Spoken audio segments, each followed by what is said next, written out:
Salmo 10, nós vamos ler a partir do versículo 1. Por que estás ao longe, Senhor? Por que te escondes nos tempos de angústia? Os ímpios, na sua arrogância, perseguem furiosamente o pobre. Sejam apanhados nas ciladas que maquinaram. Porque o ímpio gloria-se do desejo da sua alma, bendiz ao avarento e renuncia ao Senhor. Pela altivez do seu rosto, o ímpio não busca Deus. Todas as suas cogitações são que não há Deus. Os seus caminhos atormentam sempre, os seus juízos estão longe da vista dele, em grande altura, e despreza os seus inimigos. Diz em seu coração: não serei abalado, porque nunca me verei na adversidade. A sua boca está cheia de maldições, de enganos e de astúcia. Debaixo da sua língua há malícia e maldade. Põe-se de emboscadas nas aldeias, nos lugares ocultos mata o inocente. Os seus olhos estão ocultamente fixos sobre o pobre. Arma ciladas no esconderijo, como o leão no seu covil. Arma ciladas para roubar o pobre. Rouba o pobre, prendendo na sua rede. Encolhe-se, abaixa-se para que os pobres caiam em suas fortes garras. Diz em seu coração: Deus esqueceu-se, cobriu o seu rosto e nunca isto verá. Levanta-te, Senhor, ó Deus, levanta a tua mão, não te esqueça dos humildes. Por que blasfema o ímpio de Deus, dizendo no seu coração: tu não o esquadrinharás? Tu o viste porque atentas para o trabalho e enfado, para o retribuir com tuas mãos. A ti o pobre se encomenda, tu és o auxílio do órfão. Quebra o braço do ímpio e malvado, busca a sua impiedade até que nenhuma encontres. O Senhor é rei eterno, da sua terra perecerão os gentios. Senhor, tu ouviste os desejos dos mansos, confortarás os seus corações, os teus ouvidos estarão abertos para eles, para fazer justiça ao órfão e ao oprimido, a fim de que o homem da terra não prossiga mais em usar da violência. Amém. Até aqui a leitura da palavra de Deus. O que dá sentido à vida, o que dá sentido a tudo que você faz nesse mundo, é o conhecimento óbvio que você tem de que uma circunstância é distinta, é diferente de tantas outras. Qual é a diferença entre você ter um emprego e você estar desempregado? A diferença é que, estando empregado, você tem condições, obviamente, de sustentar e dar conforto a si próprio e a família que você tem. Ao passo que, estando desempregado, você não conseguirá fazer nenhuma nem outra coisa. E é isso que dá sentido a todo esforço que você faz para trabalhar, quando tudo que você gostaria de estar fazendo é descansar ou fazer qualquer outra coisa.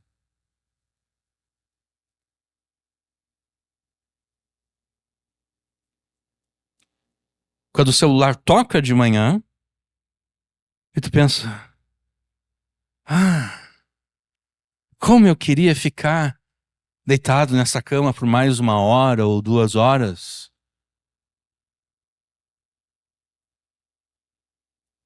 Mas você sabe que é melhor ter um trabalho, é melhor ter que levantar cedo e se esforçar no trabalho, do que não precisar levantar cedo porque você não tem trabalho algum. É melhor você ter que levantar cedo e se esforçar no trabalho para ter como sustentar a si próprio e a sua família, para ter como dar conforto a si próprio e à família, do que não ter condições de fazer isso. Então, quando você está lá no trabalho, cansado, pensando: eu queria estar em qualquer outro lugar, fazendo qualquer outra coisa, o que dá sentido ao teu trabalho, o que dá sentido ao esforço que você está fazendo ali, mesmo a contragosto, mesmo não querendo estar fazendo aquilo ali, o que dá sentido é esse teu conhecimento óbvio de que é melhor ter um emprego do que não ter emprego algum.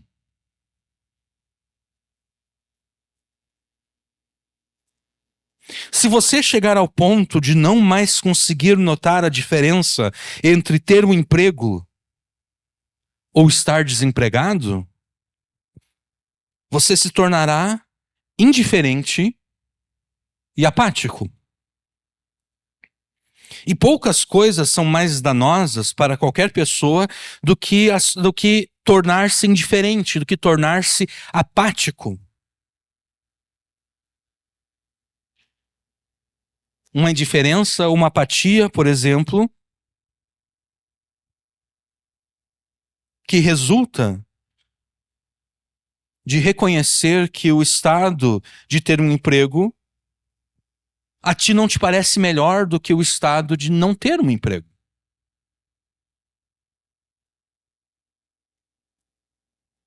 A indiferença e a apatia que dela surge são completamente destrutivas, porque quando nós nos tornamos indiferentes e apáticos, quando não nos importamos mais em diferenciar entre algo bom e algo ruim, e o exemplo aqui que nós estamos usando é: algo bom é ter um emprego, algo ruim é não ter um emprego.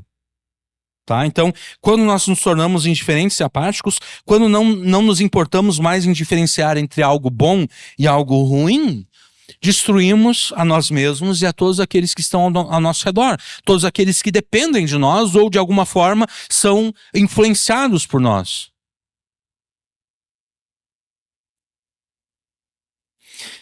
Nós servimos a um Deus que se gloria em diferenciar entre uma circunstância boa e uma circunstância ruim. Nós servimos a um Deus que se gloria em diferenciar entre aqueles que o obedecem e o buscam e aqueles que o desprezam e o desobedecem. Nós servimos a um Deus cuja glória está em diferenciar entre os oprimidos e aqueles que os oprimem, entre os oprimidos e os opressores, entre os injustiçados e aqueles que promovem e praticam a injustiça. Nós servimos a um Deus que, portanto, odeia a indiferença. A um Deus que odeia a apatia que surge da indiferença, uma vez que o Deus cristão se orgulha de ser o tipo de Deus que faz diferença. Deus odeia a indiferença porque Deus se orgulha de ser o tipo de Deus que faz diferença entre aqueles que obedecem, buscam, são oprimidos e injustiçados, e aqueles que o desobedecem, o desprezam, oprimem e promovem e fazem a injustiça. E apesar disso, apesar de nós servirmos a um Deus que faz diferença entre aquele que o busca e aquele que o despreza, entre aquele que o obedece e aquele que o desobedece, entre aquele que é oprimido e aquele que oprime, entre aquele que é injustiçado e aquele que faz injustiça, apesar disso, por vezes, te parecerá que Deus é indiferente. Por vezes te parecerá que Deus se tornou apático com respeito a você e com respeito às circunstâncias adversas por você vividas. Por vezes te parecerá que para Deus não existe diferença entre obedecê-lo e desobedecê-lo.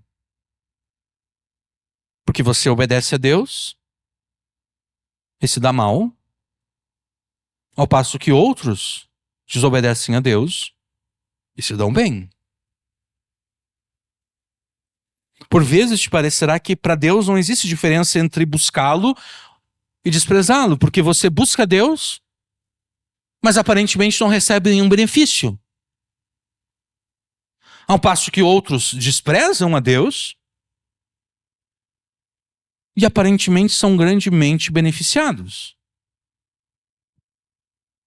Por vezes te parecerá que para Deus não existe diferença entre ser oprimido e ser opressor. Porque você sofre debaixo da opressão de outras pessoas e Deus não faz nada a respeito, nem com relação a você, te salvando do opressor, e nem com relação ao opressor, julgando e destruindo o opressor. Por vezes vai parecer para você que para Deus não existe diferença entre ser injustiçado e praticar a injustiça, porque você está sendo injustiçado por outras pessoas e Deus não faz nada. Deus não vem em teu socorro e Deus tampouco julga a pessoa que pratica a injustiça contra você. Por vezes você terá essa impressão clara de que Deus se tornou indiferente, Deus se tornou apático com relação a você e às suas circunstâncias adversas. E talvez esse seja o teu sentimento e impressão agora mesmo.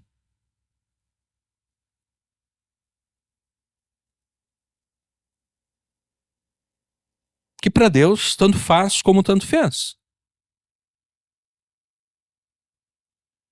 Para que servir a Deus?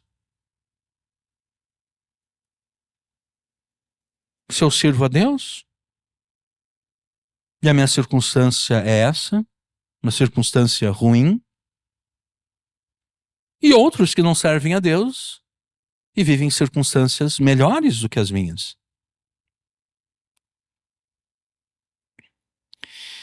Todas as vezes que os filhos de Deus começam a ter esse sentimento, essa impressão acerca do seu Pai Celeste, os filhos de Deus correm o sério risco de se tornarem eles próprios indiferentes e apáticos com respeito a Deus. Se te parece que Deus é indiferente e apático, você será tentado a se tornar apático e indiferente. E eu poderia ter, aqui no meu manuscrito, eu poderia ter escrito da seguinte forma: se te parece que Deus é indiferente e apático, você será tentado a se tornar também indiferente e apático. Mas eu não escrevi essa frase dessa forma, porque Deus nunca foi, não é, e nem jamais será indiferente ou apático. Porque quando eu coloco aquele também se tornar, a implicação desse também é que Deus realmente é indiferente e apático e você também se tornou indiferente e apático. Mas eu propositadamente não escrevi também, porque Deus nunca foi, não é, e nem jamais será indiferente ou apático. Somos nós que temos a impressão falsa e errada de que Deus se tornou indiferente e apático. E diante dessa percepção errada, diante dessa impressão, desse sentimento falso de que Deus é indiferente e apático, você corre o sério risco de tornar-se apático e indiferente de fato. E se você se tornar indiferente e apático com respeito a Deus, duas coisas acontecerão. Você deixará de obedecer a Deus e você desistirá de buscar a Deus, de orar a Deus. Porque o teu raciocínio será o seguinte: pô, não adianta, né? Não adianta, eu estou aqui me esforçando para obedecer a Deus, eu estou aqui me esforçando para orar a Deus, mas não adianta. Deus tornou-se indiferente, Deus tornou-se apático, então qual é a vantagem de obedecer a Deus? Qual é a vantagem de buscar a Deus? Você se tornará também, cometi um errinho aqui, né? Você se tornará apático e indiferente.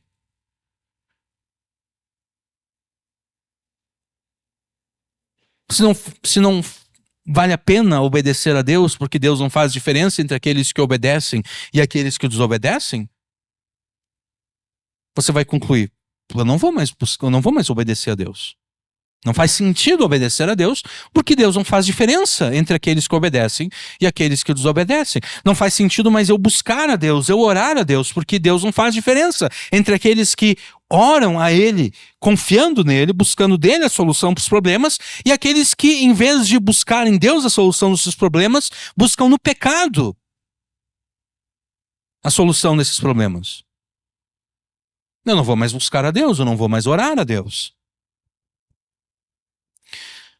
O Salmo 10, o salmo que nós lemos aqui, ensina que você jamais deve se tornar indiferente e apático com relação a Deus, ainda que te pareça que Deus tenha se tornado apático e indiferente. O Deus no qual você crê, o Deus ao qual você serve, jamais é indiferente ou apático, precisamente porque, como afirmamos, a sua glória está em fazer diferença entre aqueles que obedecem e o buscam, entre aqueles que são oprimidos e injustiçados, e aqueles que os obedecem, o desprezam e promovem a opressão e a injustiça. E para nós vermos rapidamente que Deus se gloria em fazer diferença entre aqueles que o obedecem e aqueles que os obedecem, aqueles que o buscam, aqueles que o desprezam. Eu não estava nos meus planos aqui, mas a gente pode abrir em Malaquias. Malaquias capítulo 3. O último livro do Antigo Testamento.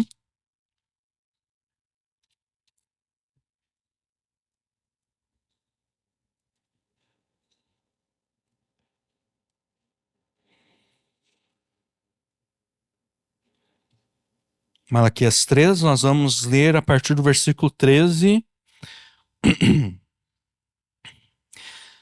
As vossas palavras foram agressivas para mim, diz o Senhor, mas vós dizeis: que temos falado contra ti? Vós tendes dito: inútil é servir a Deus, que nos aproveita termos cuidado em guardar os seus preceitos e em andar de luto diante do Senhor dos Exércitos? Pois nós sepultamos por bem-aventurados os soberbos. Também os que cometem impiedade são edificados. Sim, eles tentam a Deus e escapam. Perceba aqui que o povo de Israel, nos dias de Malaquias, estava tendo a impressão de que Deus era indiferente, de que Deus era apático. Eles estavam dizendo de que adianta obedecer a Deus, nós usamos mal, e aqueles que desobedecem a Deus, nós os sepultamos por bem-aventurados. Porque eles cometem impiedade, e em vez de serem julgados por Deus, eles são edificados, eles tentam a Deus e eles conseguem sair ilesos. Eles escapam. Versículo 16. Então aqueles que temeram ao Senhor falaram frequentemente um ao outro, e o Senhor atentou e ouviu, e um memorial foi escrito diante dele, para que os que temeram ao Senhor e para os que se lembraram do seu nome. E eles serão meus, diz o Senhor dos Exércitos, naquele dia serão para mim joias, poupa-los-ei como um homem poupa a seu filho que o serve. Então voltareis e vereis a diferença entre o justo e o ímpio, entre o que serve a Deus e que não serve. Porque eis que aquele dia vem ardendo como fornalha, todos os soberbos e todos os que cometem impiedade serão como a palha. E o dia que está para vir os abrasará, diz o Senhor dos Exércitos, de sorte que lhes não deixará nem raiz nem ramo. Mas para vós, os que temeis o meu nome, nascerá o sol da justiça e cura trará nas suas asas, e saireis e saltareis como bezerros da estrebaria. E pisareis os ímpios, porque se farão cinza debaixo das plantas de vossos pés naquele dia que estou preparando, diz o Senhor dos Exércitos. Até aqui basta. Então aqui o povo estava reclamando de Deus, a gente pode voltar para o Salmo 10, o povo estava reclamando de Deus, reclamando da indiferença de Deus, da apatia de Deus. Eles estavam dizendo, não vale a pena servir a Deus, porque nós servimos a Deus e nos damos mal. Aqueles outros lá, eles desobedecem a Deus, eles tentam a Deus, eles são edificados e eles escapam, ilesos. Não há nenhum juízo de Deus sobre eles, não há nenhum castigo. Eles fazem o mal e se dão bem. Mas Deus diz que Ele está preparando um dia, isso nos dias de Malaquias, Deus diz que Ele estava preparando um dia em que Ele faria diferença entre aqueles que obedecem e os desobedecem. Entre aqueles que o buscam e aqueles que o desprezam, entre aqueles que são oprimidos e aqueles que oprimem, entre aqueles que são injustiçados e aqueles que praticam a injustiça. E eu acho que eu citei isso em alguma pregação, algumas semanas atrás, não sei. Eu me lembro de ter dito algo assim, que, segundo eu entendo, o cumprimento ali da profecia de Malaquias. Em primeiro lugar, essa profecia se cumpriu no ano 70 da nossa era. Porque toda aquela parte ali diz respeito, a gente parou de ler antes, mas ali Deus promete o envio do profeta Elias, que Jesus, nos seus dias, reconhece como sendo João Batista. E antes disso, nos versículos anteriores ali que nós não lemos, o profeta Malaquias fala do dia em que o próprio Deus viria ao templo para julgar aqueles que adoram no templo.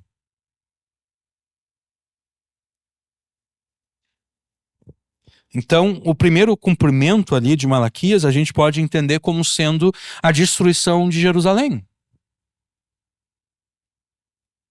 Porque aqueles que buscam a Deus, que buscavam a Deus naquela época, foram aqueles que creram em Jesus. Pensando aqui dentro do povo judeu, né? O povo, aqueles que serviam realmente a Deus, que eram fiéis a Deus, eles creram em primeiro lugar na pregação do Elias que viria, o João Batista. E eles creram em João Batista quando João Batista apontou para Jesus e disse: esse é de quem eu estou falando. Eles creram em Jesus. E Jesus, já no final do seu ministério, Jesus profetiza no seu sermão profético, Jesus profetiza acerca da destruição de Jerusalém.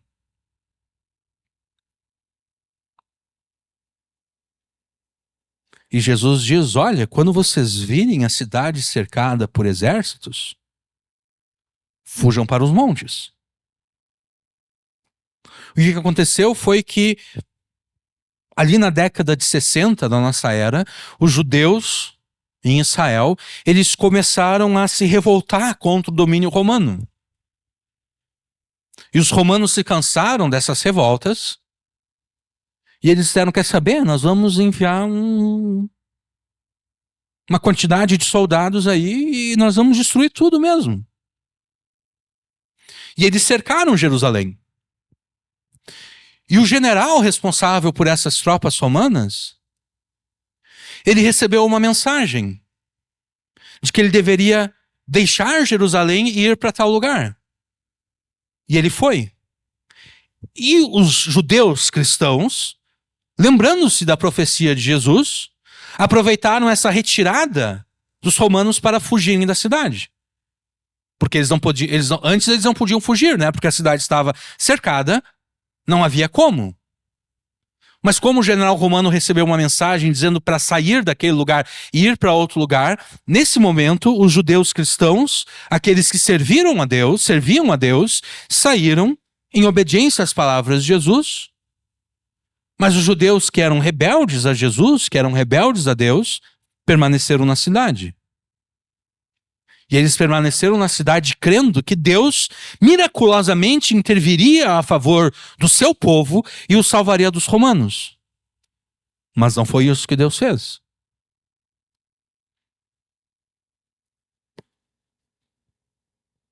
Porque logo depois, aquele general romano recebeu novas ordens para voltar para Jerusalém e destruir a cidade.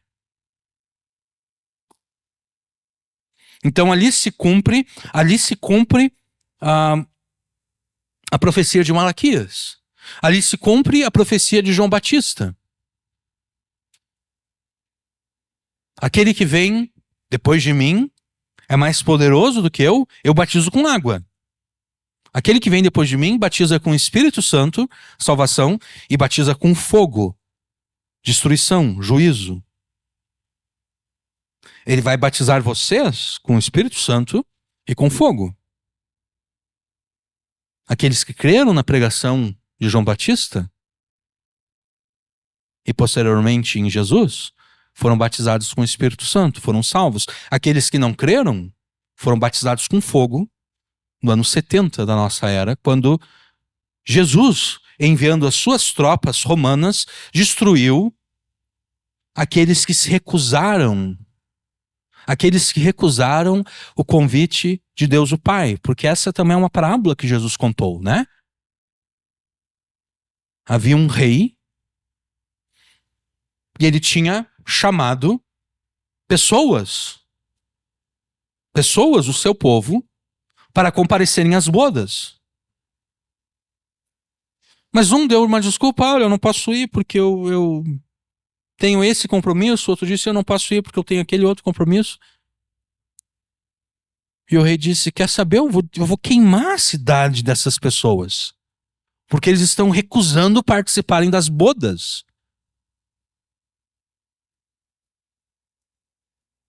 Ali se cumpre a profecia de Malaquias, ali se cumpre a pregação de João Batista, ali se cumpre essa parábola de Jesus, em que Jesus manda queimar a cidade daqueles que se rebelam contra ele. Ali se cumpre o sermão profético de Jesus. E certamente nós podemos ler na profecia de Malaquias um dia final, um juízo final, em que Deus fará a diferença entre o justo e o ímpio, entre aqueles que desobedecem a Deus e aqueles que obedecem a Deus, entre aqueles que o buscam e aqueles que o desprezam. Mas agora, certamente, entre esses dois juízos, entre o juízo do ano 70 da nossa era e o juízo final, certamente há juízos parciais que Deus exerce no planeta Terra, em que, em resposta à oração do seu povo, que está sendo oprimido, que está sofrendo, Deus faz diferença entre o justo e o ímpio, entre o soberbo e o humilde, entre aquele que o busca e aquele que o despreza, entre aquele que o obedece e aquele que o desobedece, assim por diante.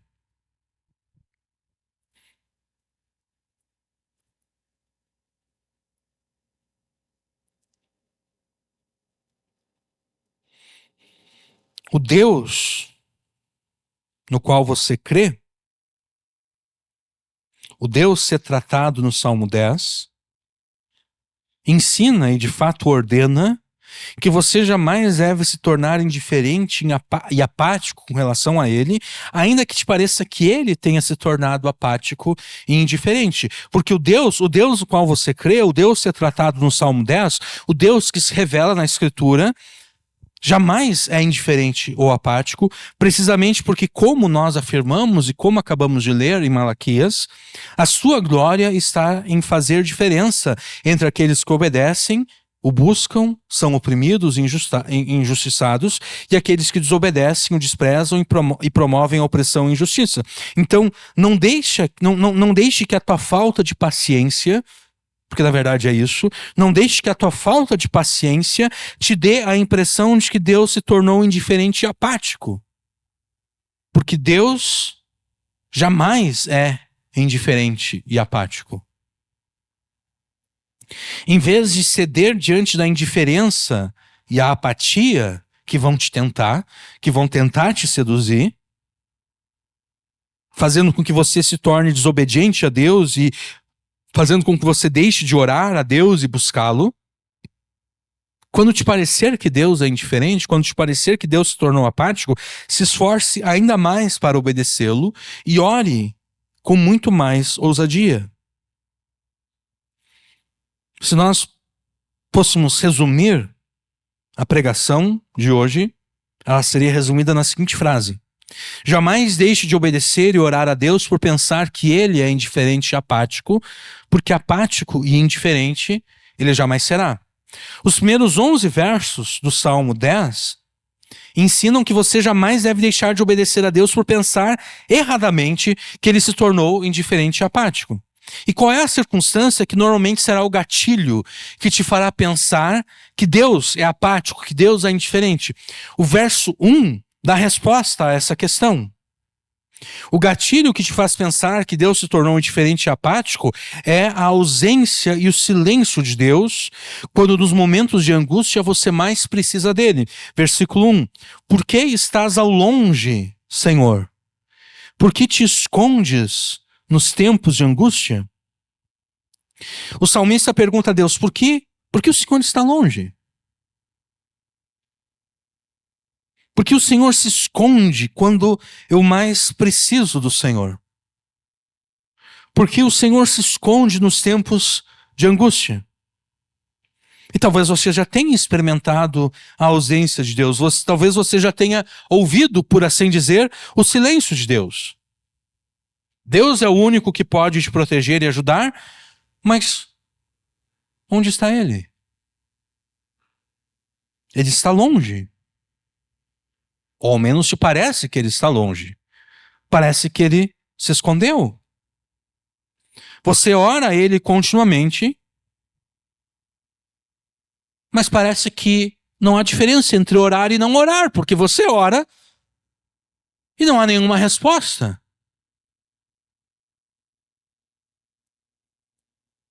Parece que ele está indiferente e apático com respeito às suas orações, porque não há resposta da parte dele, apenas o silêncio. A ausência e o silêncio de Deus nos tempos de angústia pode te levar a pensar que Deus se tornou indiferente, que Deus se tornou apático com relação a você. Mas assim como o salmista, você não deve pensar que Deus se tornou indiferente e apático. Não há nada de errado em expressarmos a Deus o que sentimos. Não há nada de errado em expressarmos a Deus o que sentimos. Não há nada de errado em expressarmos que Deus, por exemplo, a nós nos parece que Ele está ausente. A nós nos parece que Ele se escondeu de nós. Não há nada de errado em nos expressarmos dessa forma, desde que tenhamos a consciência, desde que saibamos realmente que Deus, de fato, não se escondeu. Que Deus, de fato, não se afastou. Que Deus, de fato, não está indiferente ou apático.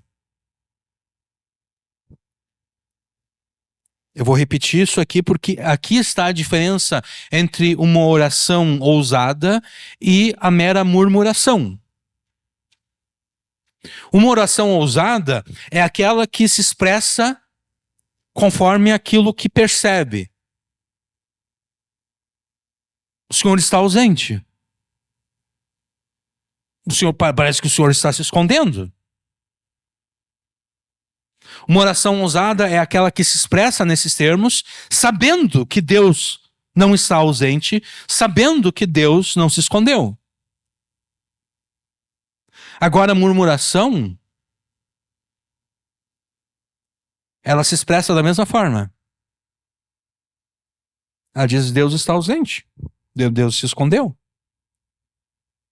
Isso é murmuração exatamente porque a pessoa se expressa dessa forma, exatamente porque ela pensa dessa forma.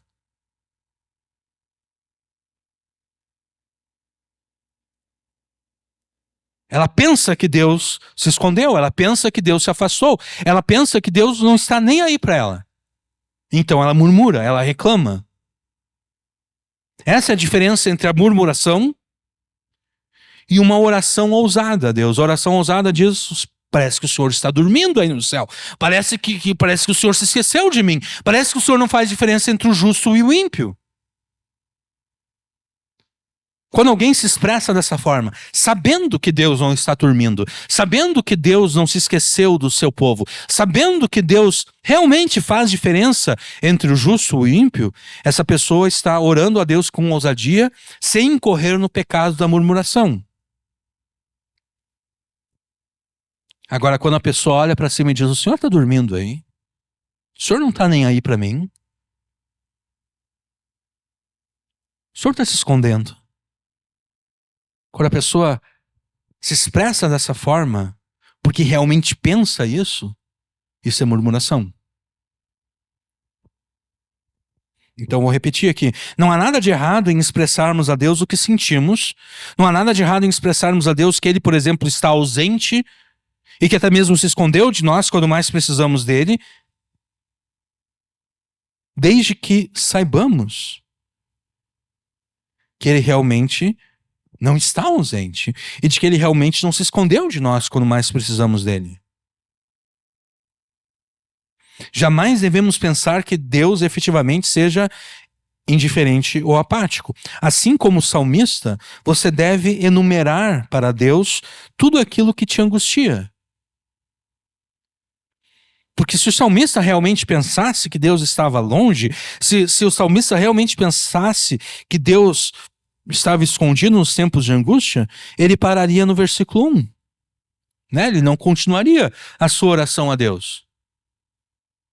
Ele continua a sua oração a Deus exatamente porque ele está expressando a impressão que ele tem, mas sabendo que a impressão que ele tem é falsa. Então, assim como o salmista, você deve enumerar para Deus tudo aquilo que te angustia. E o verso 2 resume a angústia do salmista.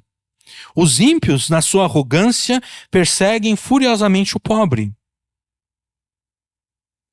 E então ele faz uma espécie de oração imprecatória aqui. Que os ímpios sejam apanhados nas ciladas que eles próprios maquinaram.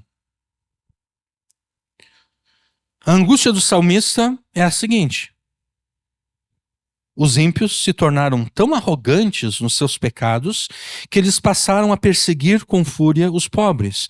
Este é outro gatilho que pode te levar a pensar que Deus se tornou indiferente e apático. As muitas injustiças que acontecem no mundo. Por exemplo, semana passada eu li de uma mulher que teve o seu filho. E ela estava, se eu não me engano, acho que na parada de ônibus, isso foi lá no estado do Nordeste, e ela estava com a criança no seu colo e de repente passou um carro, apontou uma arma para ela e roubou a sua criança recém-nascida. E quando eu li a notícia eu fiquei penalizado pela mulher. Só que essa semana veio a notícia que de fato nada disso aconteceu.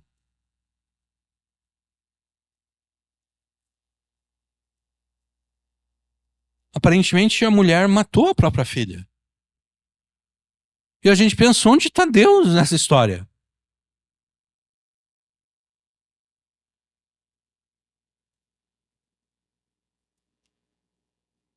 Né? Já seria ruim se realmente alguém tivesse roubado a criança. Né? Porque a gente sabe que se alguém roubou a criança não é para coisa boa. Né? Já seria ruim se alguém tivesse roubado a criança. Mas é pior que a própria mãe matou a criança.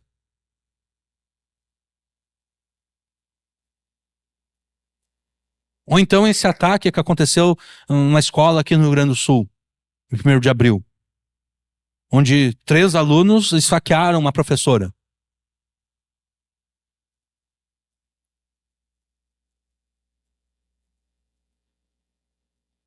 E ontem eu só não li a reportagem completa, mas acho que foi na BBC Brasil que eles tiveram acesso a detalhes da investigação e tudo, e ali eles falam acerca de um grupo de Telegram que foi criado pelos 3 alunos, onde eles estão combinando o ataque. Né? E o objetivo era atacar e matar quem eles encontrassem pela frente.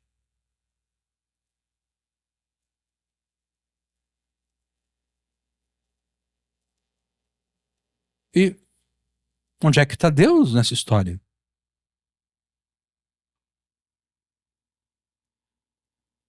E tantas outras coisas que nós temos notícia, que acontecem. E tantas outras coisas que acontecem e que nem viram notícia. Simplesmente acontece, ninguém está sabendo o que aconteceu, mas aconteceu. Coisas ruins, coisas, injustiças, opressões sendo cometidas. O ímpio, na sua arrogância, perseguindo furiosamente o pobre.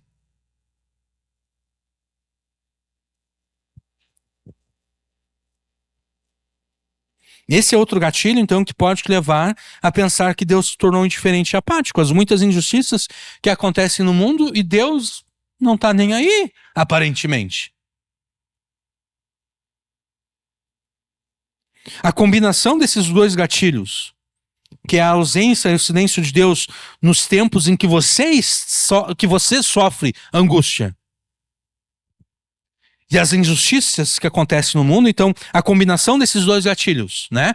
Você está passando por angústia e Deus está silente, Deus está ausente, combinado com as injustiças que acontecem no mundo, a combinação desses 2 gatilhos gera a tempestade perfeita, por assim dizer, que te dá a impressão que Deus é completamente indiferente e apático, tanto com respeito a você, as suas angústias e todas as injustiças que ocorrem no mundo.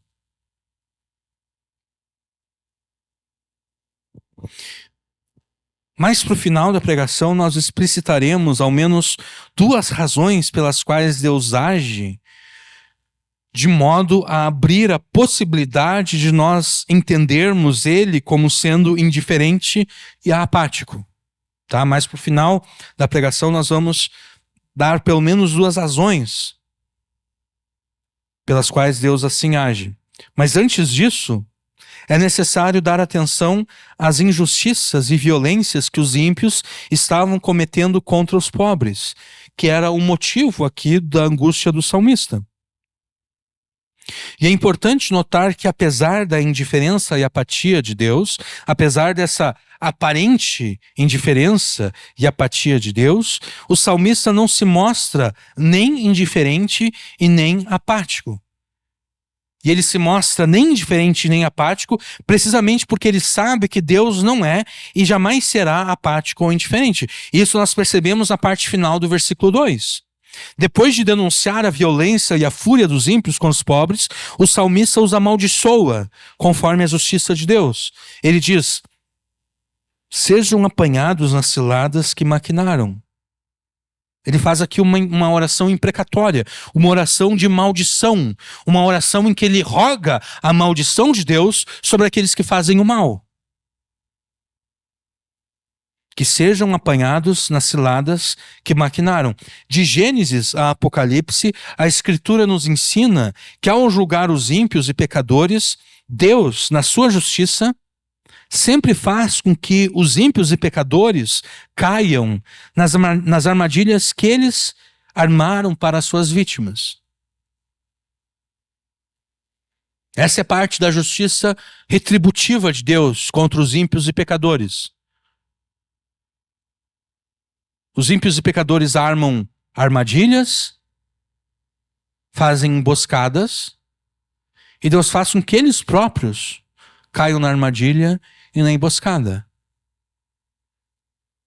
O exemplo maior dessa justiça de Deus nós encontramos no livro de Esther. Quando Amã, ele quer que o rei ordene o enforcamento do seu inimigo, o enforcamento de Mordecai. Então ele era um homem rico, né? Ele pagou para que fosse construída uma forca. E não uma forca qualquer, uma forca alta, para que as pessoas de longe pudessem contemplar Mordecai pendurado na corda.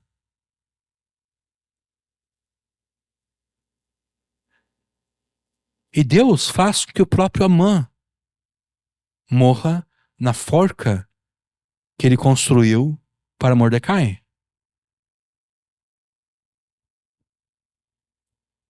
É por isso que afirmamos que o salmista aqui amaldiçoou os ímpios conforme a justiça de Deus. O salmista tem consciência de que a justiça de Deus funciona dessa forma.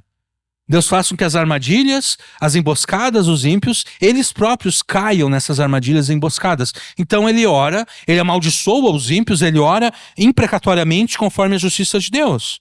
Que eles sejam apanhados nas ciladas que maquinaram.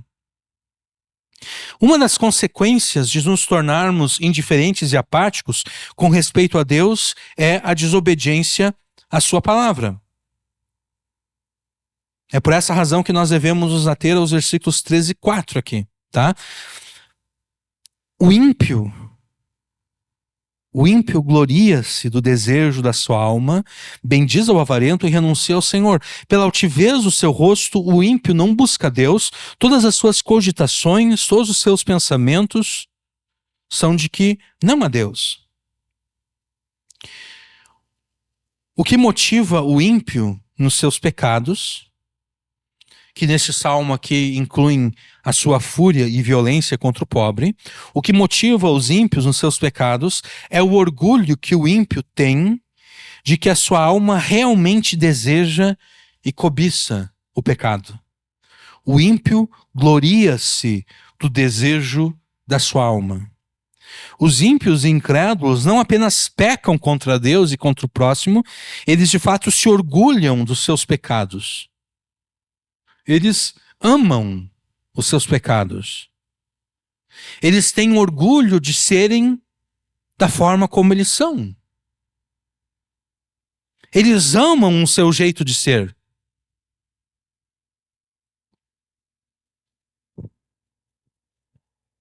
Eles não apenas mentem, enganam e roubam. E depois ficam com a consciência pesada por terem mentido, enganado e roubado. Não. Eles mentem, enganam e roubam. E eles sentem orgulho por terem mentido, enganado e roubado. Eles sentem orgulho de serem mentirosos, enganadores e ladrões. Eles amam a mentira, o engano e o roubo. É a este orgulho e amor que os ímpios sentem pelo pecado, que é ressaltado na parte inicial do verso 3. O ímpio gloria-se do desejo da sua alma, e nós sabemos que o desejo da alma do ímpio é o pecado. A consequência de ter orgulho e amor pelos seus pecados é o ódio que eles sentem por Deus, de acordo com a parte final do versículo 3. Bendiz ao avarento e renuncia ao Senhor. A nossa Bíblia aqui, a Almeida Corrigida e Fiel, ela traduz o verbo berak a partir do seu sentido literal, que é abençoar, louvar, bendizer.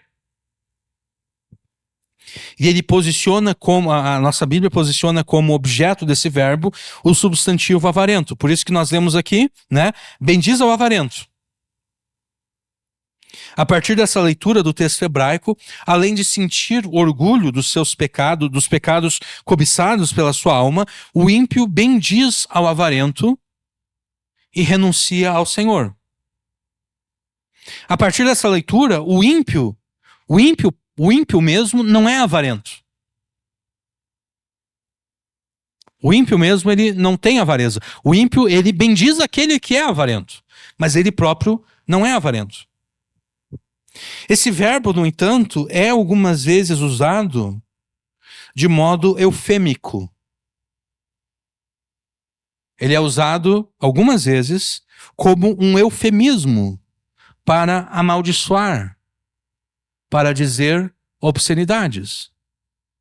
A gente pode dizer que algumas vezes, no texto hebraico, esse verbo aqui, abençoar, ele é usado de modo irônico.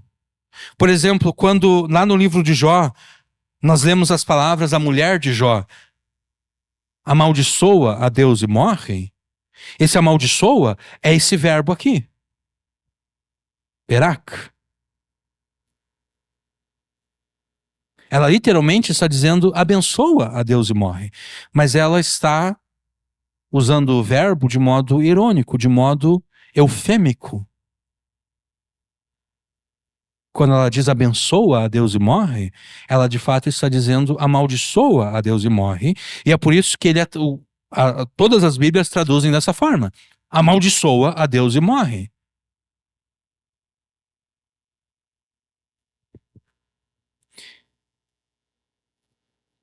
Embora a nossa tradução aqui, Almeida Corrigida Fiel, traduza esse verbo literalmente, né?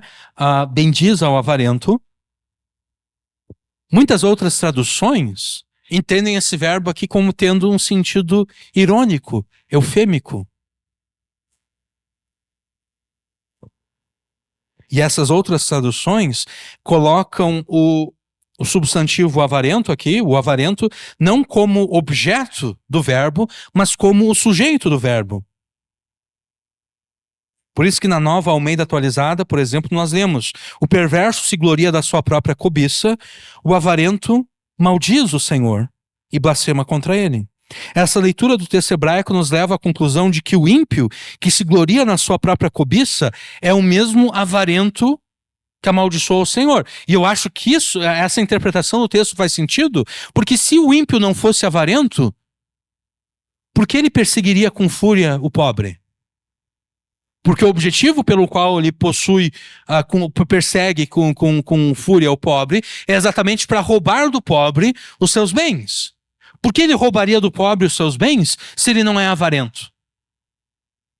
Se ele não idolatra o dinheiro e os bens? Toda a fúria com a qual os ímpios perseguiram os pobres, no Salmo 10, versículo 2, é consequência da sua avareza, do desejo pecaminoso que os ímpios tinham de roubar os bens dos pobres.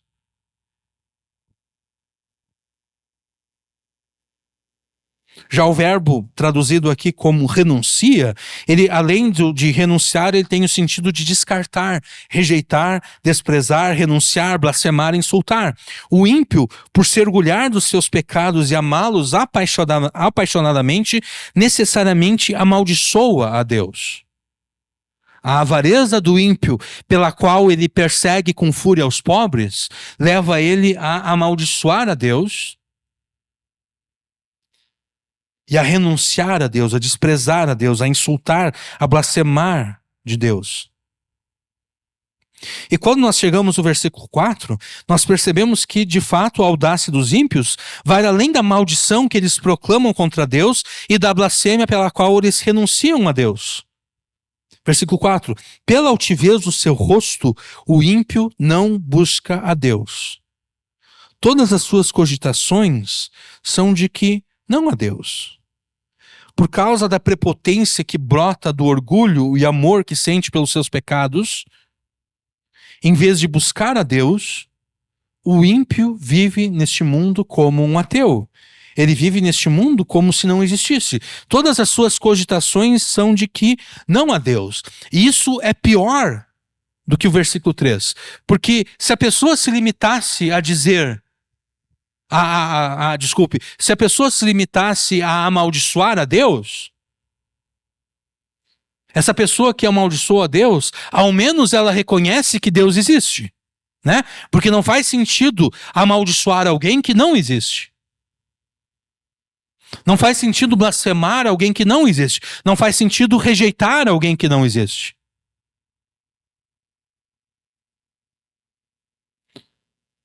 A característica dos ímpios no versículo 4 é pior do que a característica deles no versículo 3. Porque no versículo 3, eles ao menos reconhecem Deus e por isso amaldiçoam a Deus.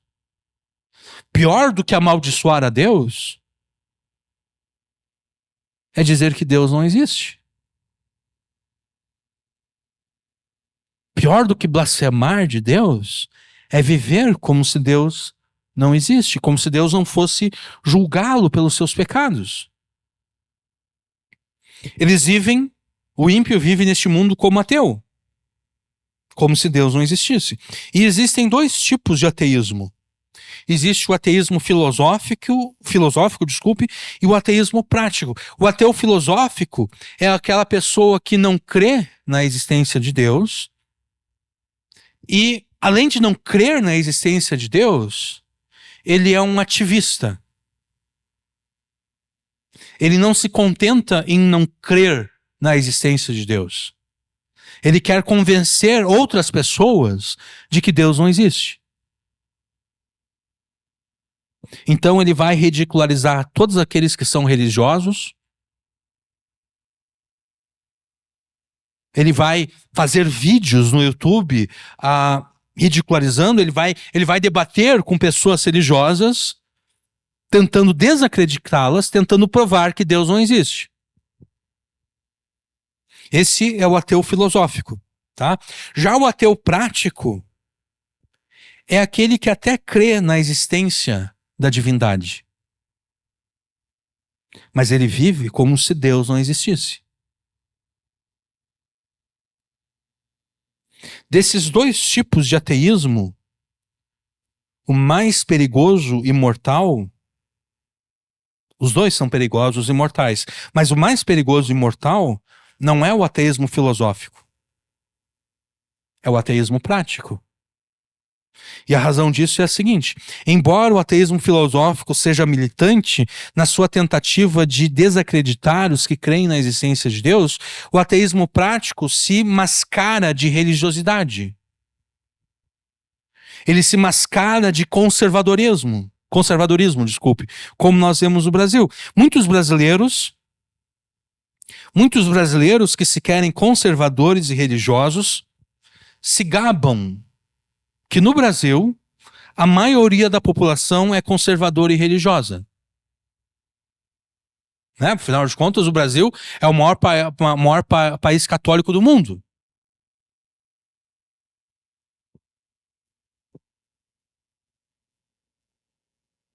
Essas pessoas se gabam, esses que se gabam do pretenso conservadorismo, da pretensa religiosidade brasileira, normalmente citam dois temas controversos, que, via de regra, são rejeitados pelo povo brasileiro: o aborto e o homossexualismo. Ocorre que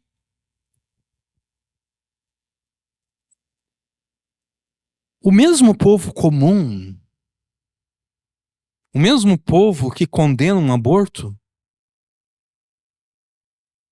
em muitos casos também abusa das crianças não abortadas e acoberta o abuso cometido por outros.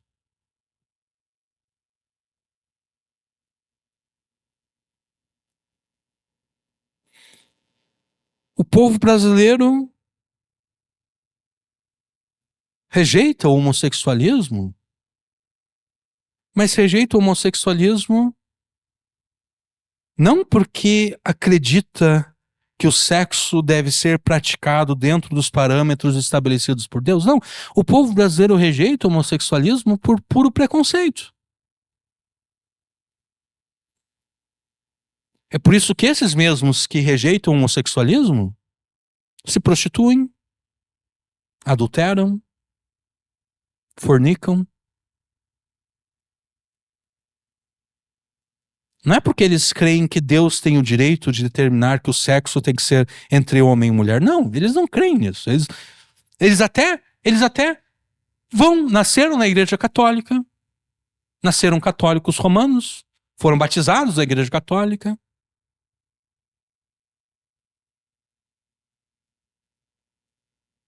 Quando é Natal, quando é Páscoa, agora no domingo de Páscoa eles vão na missa.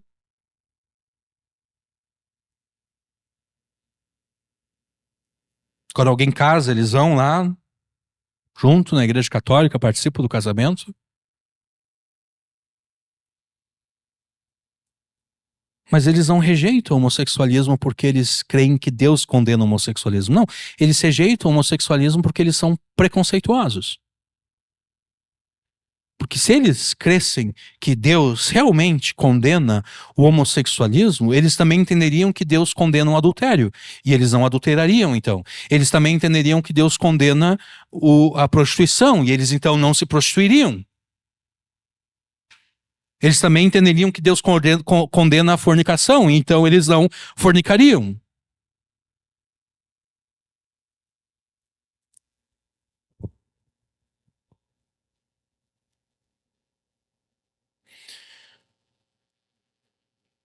O povo brasileiro, reputado por muitos como conservador e religioso, de fato não passa de um povo que pratica o ateísmo prático. O povo brasileiro é religioso? Sim, é muito religioso. Mas o povo brasileiro vive como se Deus não existisse. E como se Deus não fosse julgá-los pelos seus pecados. É por essa razão que o ateísmo prático é muitíssimo mais perigoso do que o ateísmo filosófico. Porque o ateísmo prático engana a pessoa. O ateísmo prático engana a pessoa fazendo ela pensar que está tudo bem com ela. Eu tenho parentes que são ateus práticos. Uma tia minha, irmã da minha mãe, é uma mulher que ela crê em Deus, ela afirma que crê em Deus, mas ela vive como se Deus não existisse.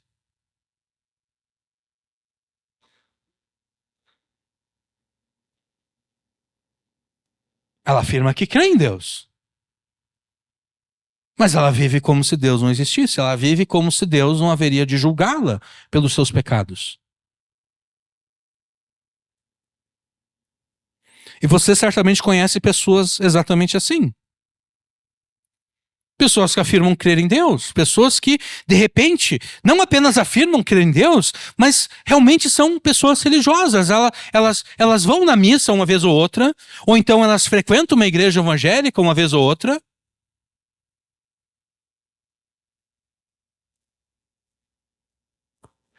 mas elas vivem como se Deus não existisse.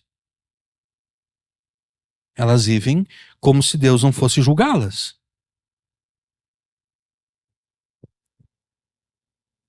Entender esse ateísmo prático é especialmente importante porque será o ateísmo prático que te seduzirá caso você se torne indiferente e apático com respeito a Deus. Se você se tornar indiferente e apático com relação a Deus, você será mais facilmente seduzido pelo ateísmo prático do que pelo ateísmo filosófico. São poucos os cristãos que, tendo se tornado indiferentes e apáticos com respeito a Deus, se tornam ateus filosóficos. Se tornam ateus que militam contra a crença de Deus. São poucos.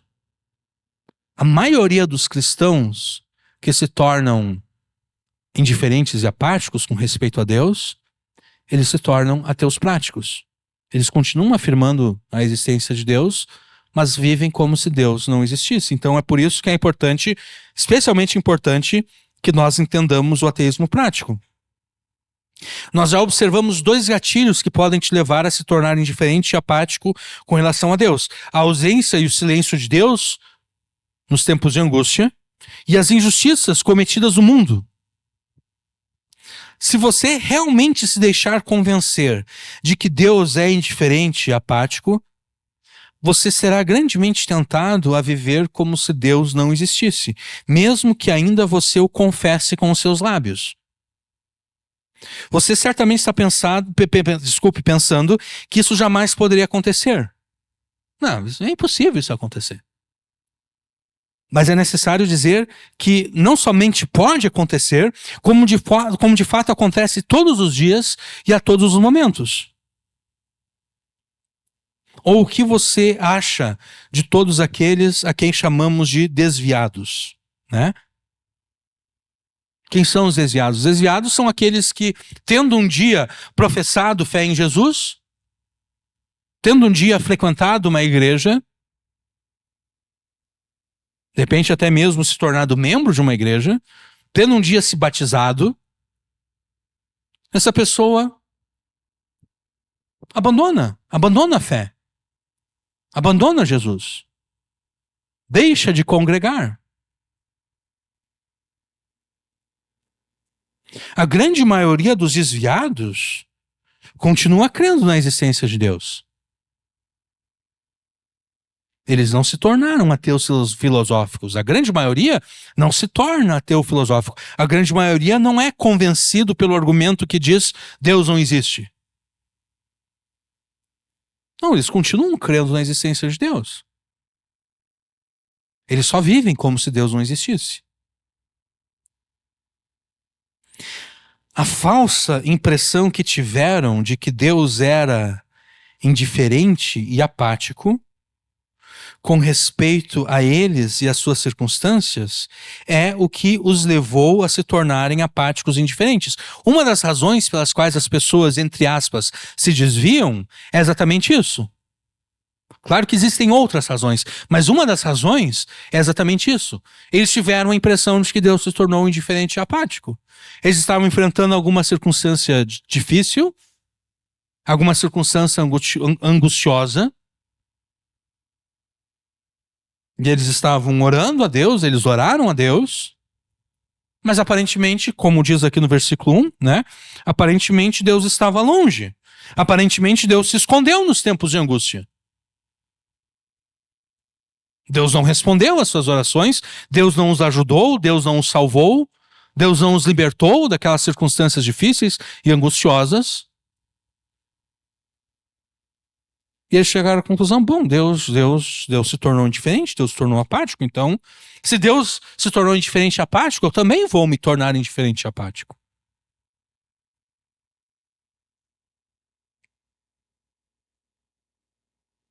E de fato nem é preciso que ocorra esse desvio, por assim dizer, para que alguém se torne um ateu prático. Uma pessoa que, embora crê em Deus, viva como se ele não existisse. Eu tive notícias de algumas pessoas que no passado chegaram a ser membros dessa igreja, ou ao menos frequentar essa igreja, que depois de terem saído daqui, pelo menos por um tempo, frequentaram uma ou mais igrejas que pregam a chamada hipergraça. Hipergraça, nós citamos há algum tempo atrás, é uma heresia que distorce a graça de Deus a ponto de abençoar as pessoas que vivem no seu pecado.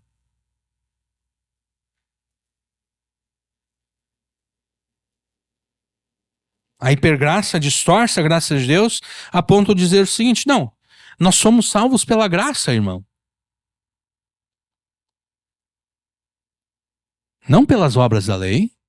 Sim, isso é verdade, nós somos salvos pela graça, não pelas obras da lei. Mas a conclusão que eles fazem desse argumento bíblico, que nós somos pela graça e não pelas obras da lei, é a seguinte: bom, se nós somos salvos pela graça e não pelas obras da lei, segue-se, dizem eles, eu não preciso obedecer à lei. Então eu posso adulterar, por exemplo.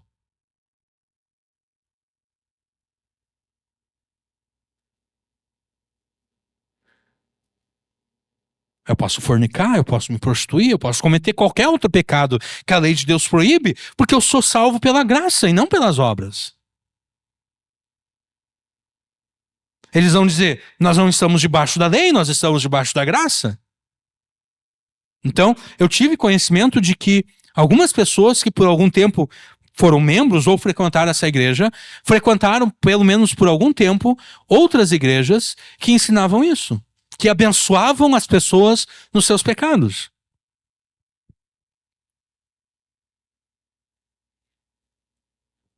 É óbvio que essas pessoas, a partir do momento que elas se filiam a uma igreja que prega deste modo, é óbvio que essas pessoas estão desviadas, mas nas mentes delas, elas não estão desviadas.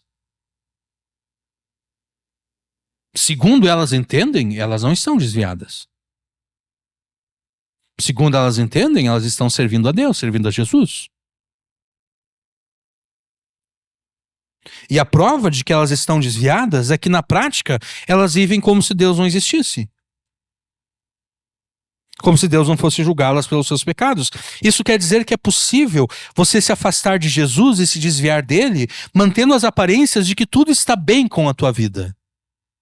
É possível você hipocritamente permanecer como um membro que ativamente frequenta uma igreja, mas que pela prática dos pecados dos quais você se orgulha e aos quais você ama, você vive como se Deus não existisse. É possível isso. É possível a pessoa viver na igreja e estar desviada de Jesus.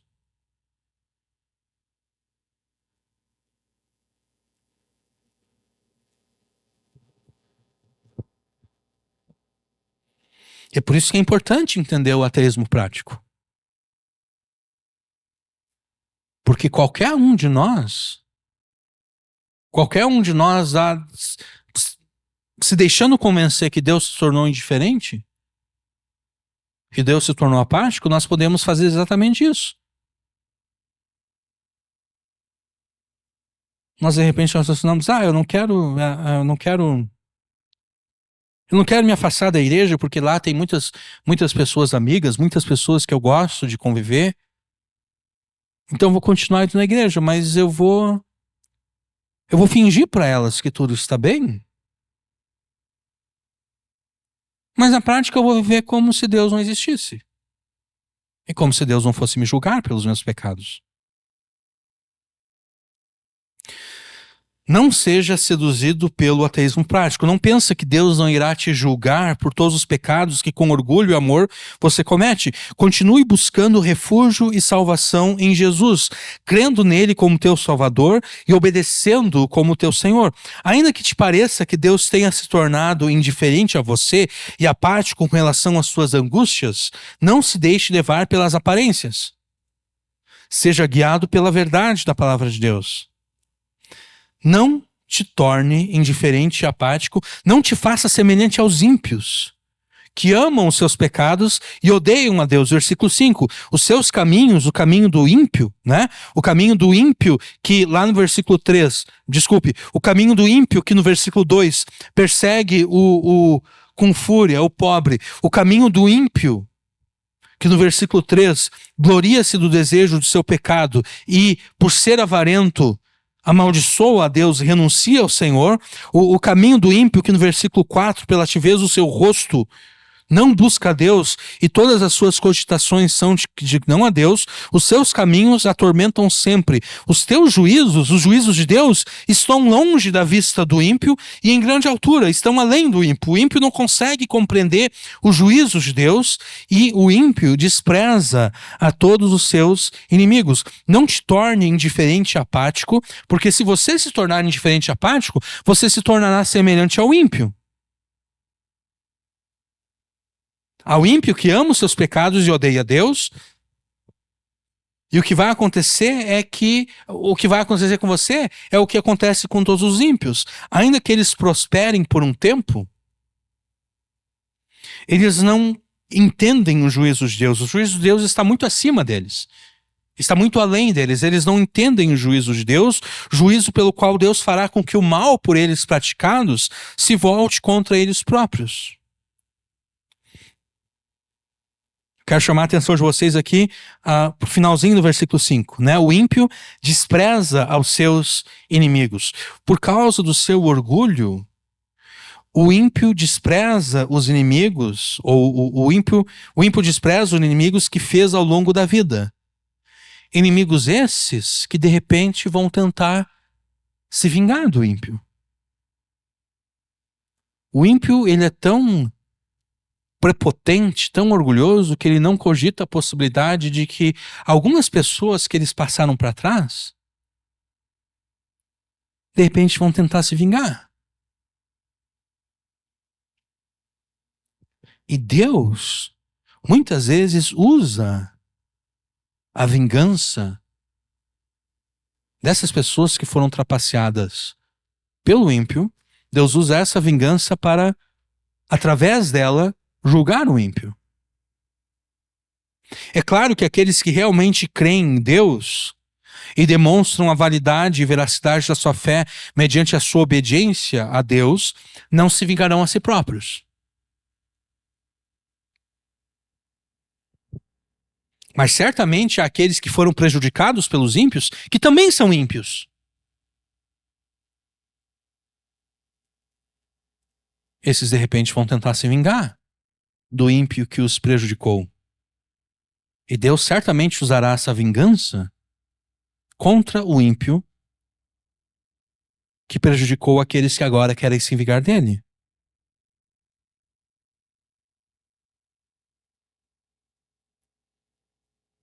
Mas o juízo de Deus sobre os ímpios não se limita a essa vingança daqueles que foram roubados por ele. Esse juízo, o juízo de Deus, se estende por toda a eternidade.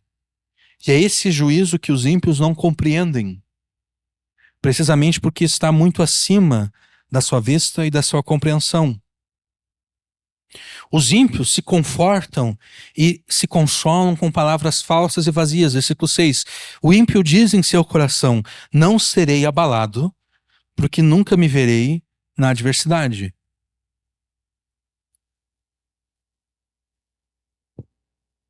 Aqueles que com arrogância pecam contra Deus por serem ímpios, eles jamais cogitam a possibilidade de que algo ruim possa acontecer com eles.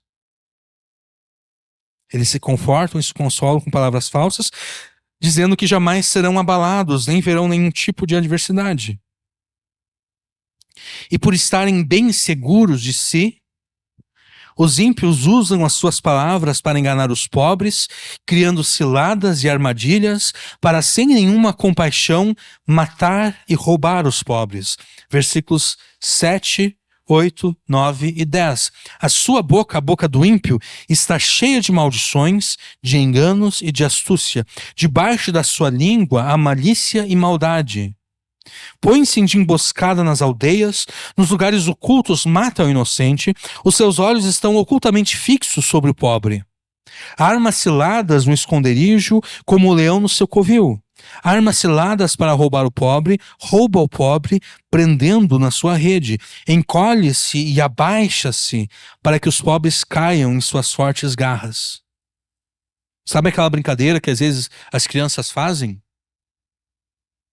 Tá alguém aqui parado, alguém se coloca de joelhos atrás aqui e uma outra pessoa dá um empurrão e a pessoa cai. É isso que os ímpios estão fazendo aqui no versículo 10. Encolhe-se e abaixa-se para que os pobres caiam em suas fortes garras.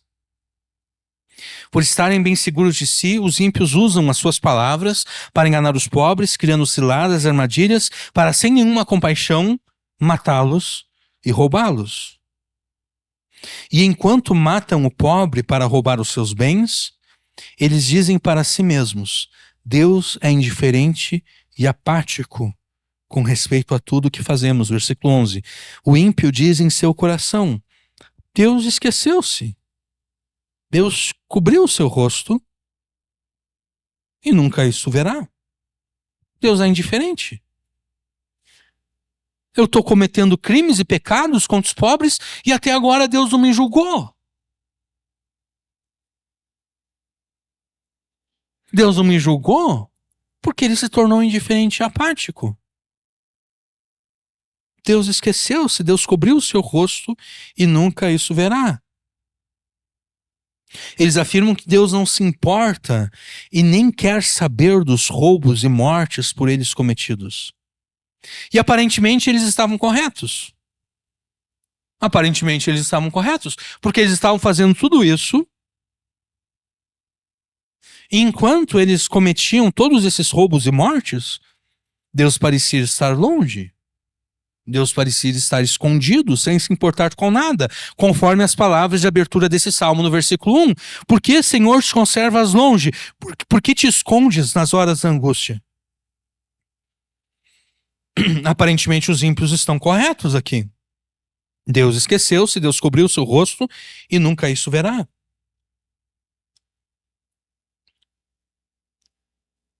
Mas o salmista sabia que os ímpios estavam errados.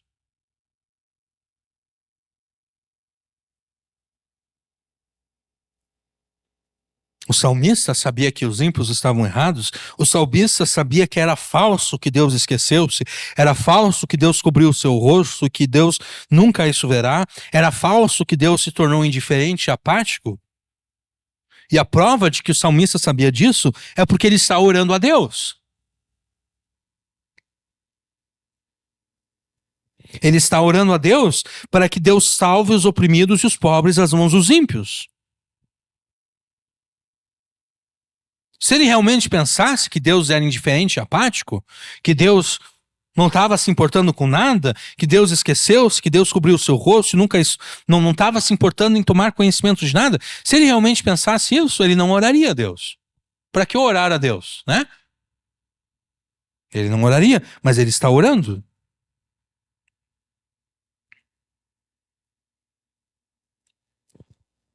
Ele está orando, mas apesar da oração, Deus continua ausente. Apesar da oração, Deus continua silente, sem falar nada, sem dar resposta alguma. E por que Deus faz isso? Por que muitas vezes Deus age dessa forma?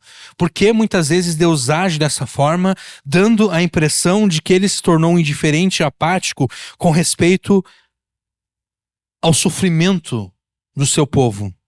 Porque muitas vezes, quando mais precisamos de Deus, nos momentos de angústia, Deus se faz ausente e em silêncio, parece fugir e se esconder de nós, em vez de nos ajudar. Porque muitas vezes Deus permite que os ímpios façam o mal impunemente, roubando e matando os pobres e indefesos. Por que Deus faz isso? Por que ele age assim? Bom, o salmista ele não se preocupa em dar resposta a essas questões. Ele não fornece nenhuma resposta a essas questões aqui no Salmo. Mas nós podemos dar uma resposta rápida a essas questões, tendo como base o restante da Escritura. Muitas vezes, quando enfrentamos períodos de angústia, Deus fica em silêncio e parece se afastar de nós para que tenhamos consciência do tamanho da nossa fé. Porque facilmente nós nos enganamos, facilmente pensamos que a nossa fé é grande, que a nossa fé é inabalável.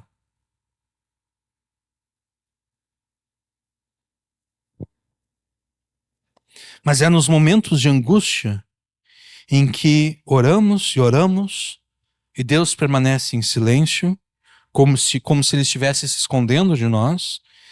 É nesses momentos que percebemos o quão frágil é a nossa fé. Porque nós oramos, Deus não responde e nós nos desesperamos. Se a nossa fé fosse realmente grande e inabalável, esse desespero não ocorreria. Nós não ficaríamos abalados pelo silêncio de Deus.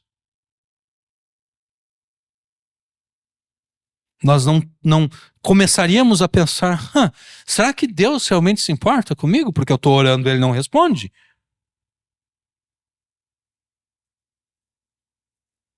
Será que Deus realmente se importa com alguma coisa? Porque tem um monte de injustiça acontecendo por aí e Deus não está fazendo nada. Será que realmente Deus faz diferença entre o justo e o ímpio? Porque o justo está sempre se dando mal e o ímpio está sempre se dando bem.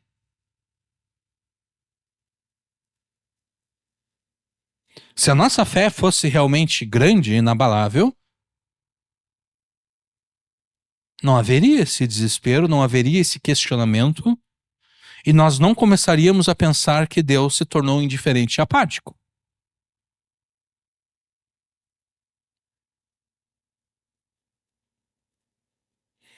Então, muitas vezes, quando enfrentamos períodos de angústia, Deus propositadamente fica em silêncio.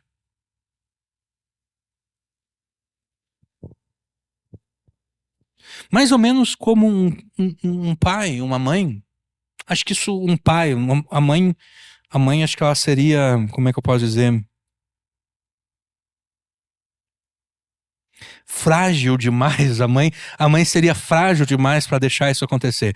Mas o pai, né, por ser homem, ele tem noção de que a criança, ela só vai aprender quando ela se machucar. Então a criança, ela quer fazer uma coisa e os pais dizem: não, não faz, tu vai te dar mal. Mas a criança teme, e daí o pai diz: tá bom, então, faz. Eu sei que tu vai te machucar, quando te machucar tu vai entender porque eu disse pra ti que não era pra tu fazer isso. Então, de repente, o pai, muito mais do que a mãe, está disposto a deixar o seu filho se machucar para que ele aprenda. Para que ele aprenda que aquilo que o pai e a mãe diz não é arbitrário, não. Há uma razão pela qual o pai e a mãe dizem não é para fazer isso, não é para fazer aquilo. Não é arbitrariedade, não. O pai e a mãe sabem que se a criança fizer aquilo ou aquele outro, vão se machucar, vão se dar mal. Então o pai, mais do que a mãe, está disposto a deixar o seu filho, tá bom, então, vai lá, faz aquilo que tu quer, depois eu sei que tu vai voltar chorando para mim, mas vai lá e faz.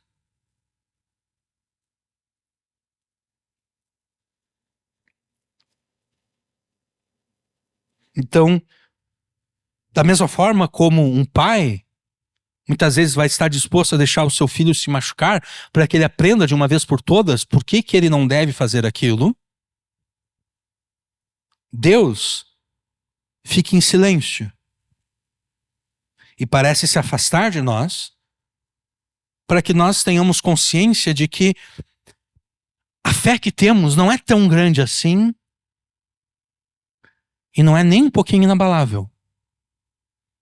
Deus quer que nós saibamos o que Ele já sabe acerca de nós. Deus já sabe que a nossa fé não é tão grande assim, que a nossa fé não é tão inabalável assim, e Ele quer que nós saibamos. Ele quer que nós saibamos também. o quão frágil nós somos e o quão frágil é a nossa fé. Então ele fica em silêncio. Ele diz: eu vou te ensinar uma lição hoje. Eu vou ficar em silêncio, aparentemente eu vou me afastar, eu vou me esconder de ti. E eu sei que tu vai ficar desesperado, tu vai ter uma crise de fé. Eu sei que isso vai acontecer. Mas é pro teu bem, é para que tu saiba que tu não é melhor do que os outros. Tu antes estava julgando o irmão que teve uma crise de fé, pensando: eu jamais faria isso. Pois é, eu vou te mostrar que tu faria pior até do que aquele irmão a quem tu estava julgando.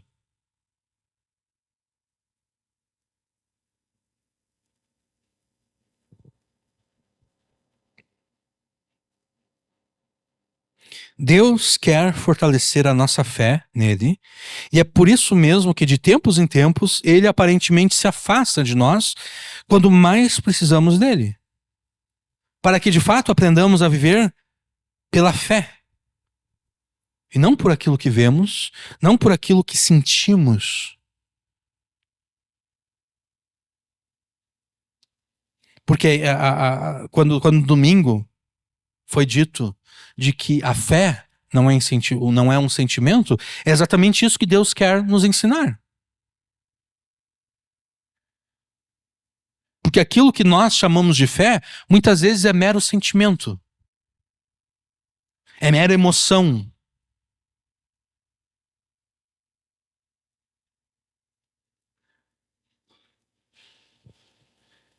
Então a gente pensa simplesmente porque nós estamos sentindo algum tipo de emoção positiva que nos coloca para cima, a gente pensa que, nossa, como a minha fé é grande. Só que o problema de confiar nas emoções é que assim como facilmente essa emoção vem, ela também facilmente vai, né? E acho que todos nós já tivemos a experiência disso, né? Aquela felicidade esfuziante que facilmente vai, ela também facilmente vai embora. E Deus quer nos ensinar que nós não devemos viver por aquilo que vemos ou por aquilo que sentimos. Nós devemos viver pela fé, por aquilo que nós sabemos acerca de Deus. Isso é fé. Ou pelo menos um dos aspectos da fé. É viver por aquilo que tu sabe. Não por aquilo que tu está experimentando e não por aquilo que tu está sentindo. Mas é por aquilo que tu sabe.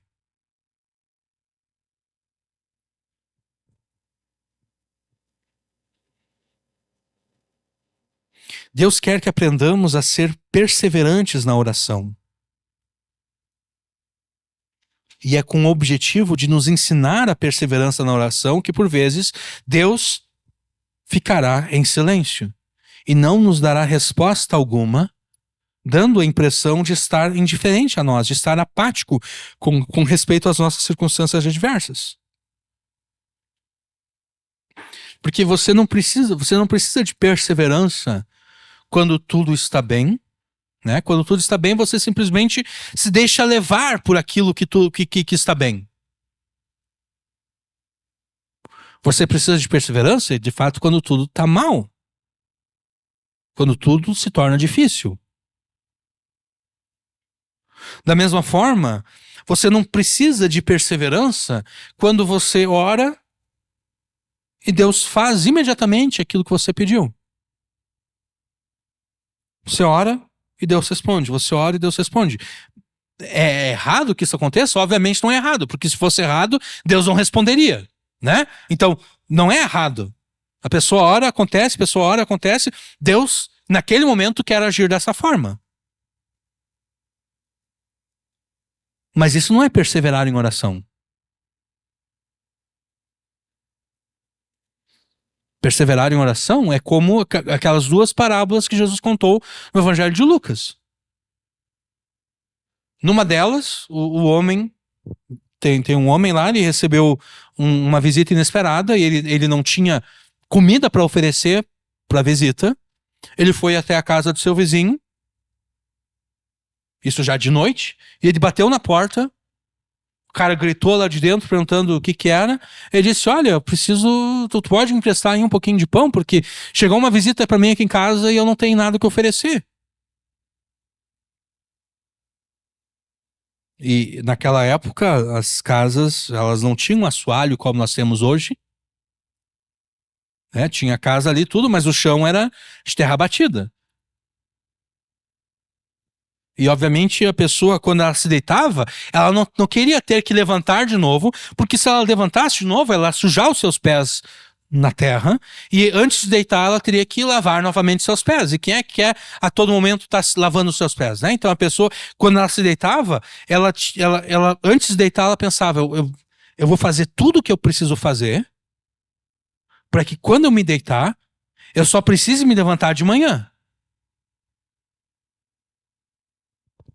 Então, o camarada lá, o cara, obviamente, ele não quer se levantar para dar um pedaço de pão. E o que que o vizinho fez? Ele desistiu? A boa educação manda desistir, né? Quem de nós, né? A gente bate na porta de alguém, a gente pede uma coisa para a pessoa diz, não vou te dar. Quem de nós continuaria insistindo? Nenhum de nós, né? Porque se a gente continuasse insistindo na porta da pessoa, tocando a campainha, daqui a pouco a pessoa, ela pode chamar a polícia, né? Diz, ó, tem um indivíduo louco aqui na minha porta. Eu já atendi ele, eu disse, olha, eu não quero nada contigo, e ele tá insistindo aqui comigo, eu quero que vocês mandem uma viatura aqui para tirar esse cara daqui. Então a boa educação ensina que a gente bateu, não recebeu aquilo que queria, a gente desiste. Mas aquele homem, ele não desistiu. Ele continuou batendo na porta. E Jesus diz, olha, o cara lá que não quis dar o pão, daqui a pouco ele vai ficar tão irritado que ele vai dizer, quer saber esse cara, que adianta? Eu não quero sujar os meus pés, mas eu também não vou conseguir dormir, porque ele não para de bater na minha porta e chamar o meu nome. Eu vou me levantar e vou dar o que ele quer para que ele me deixe dormir em paz. Obviamente, não é assim que Deus age. Deus não se sente incomodado pelas nossas orações, mas Jesus usa esse exemplo negativo exatamente para demonstrar o seguinte, olha, se até uma pessoa com má vontade atende a um pedido perseverante, quanto mais então Deus que tem boa vontade. E a outra parábola que Jesus conta é a do juiz iníquo, da viúva e do juiz iníquo. A viúva ela estava mais ou menos vivendo a circunstância aqui do Salmo 10. Ela estava sendo oprimida por alguém, ela estava sofrendo injustiça de alguém. E a gente tem que entender que no mundo antigo, uma viúva era uma pessoa destituída. Né? Na época não havia Seguridade Social, não havia INSS, então a viúva não iria receber a pensão do seu marido morto. Né? Ela era sustentada pelo marido, o marido morreu, agora ela não tem ninguém que possa sustentá-la. E na época as mulheres não trabalhavam, né? Elas não tinham um emprego. Né? Então, quer dizer, o que ela vai fazer? Como é que ela vai viver? Ela não tem como viver. E ela estava sendo oprimida, ela estava sendo injustiçada. E tinha um juiz injusto na cidade. E ela pensou, bom, ainda que esse cara seja injusto, mas eu vou ver se de repente ele não fica com pena de mim e atende a minha causa contra aquele que me oprime. E ela procura o juiz e ela apresenta o caso dela.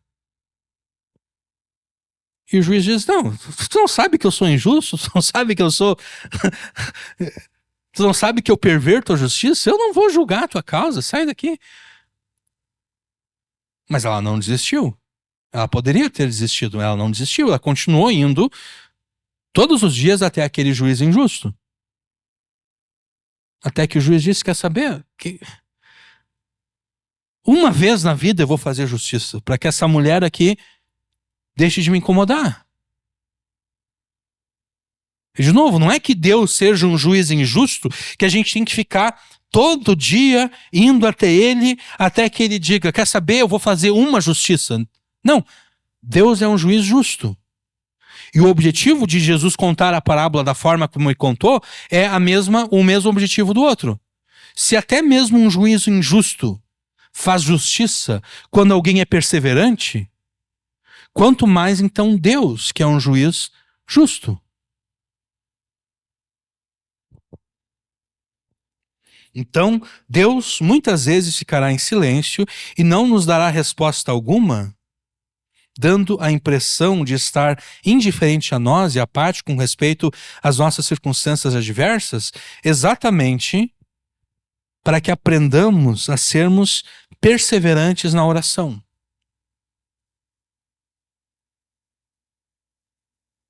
E de repente você esteja pensando, tá bom, mas por que é importante que sejamos perseverantes na oração?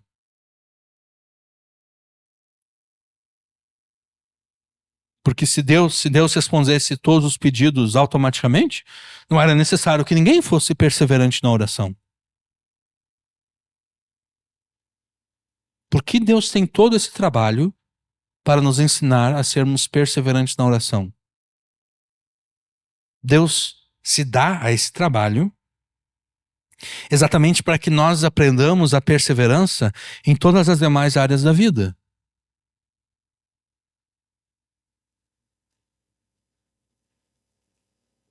A partir do momento que nós aprendemos a sermos perseverantes na oração, além da nossa fé ser edificada e fortificada, nós também aprendemos a ser perseverantes em todas as áreas da vida, em qualquer outra circunstância. Porque do contrário nós desistiremos, né? A qualquer momento que se apresentar uma adversidade, alguma dificuldade, a gente desiste. Só que se nós agirmos, a gente não faz nada, né? Porque qualquer coisa, qualquer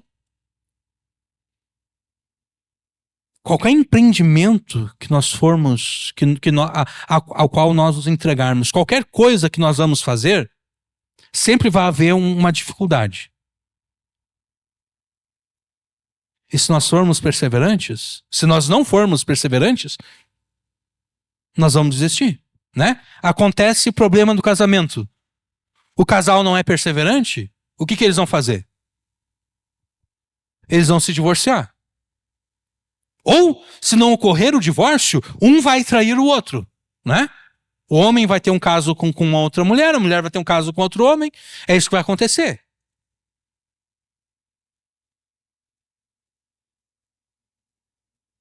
Deu um problema no emprego.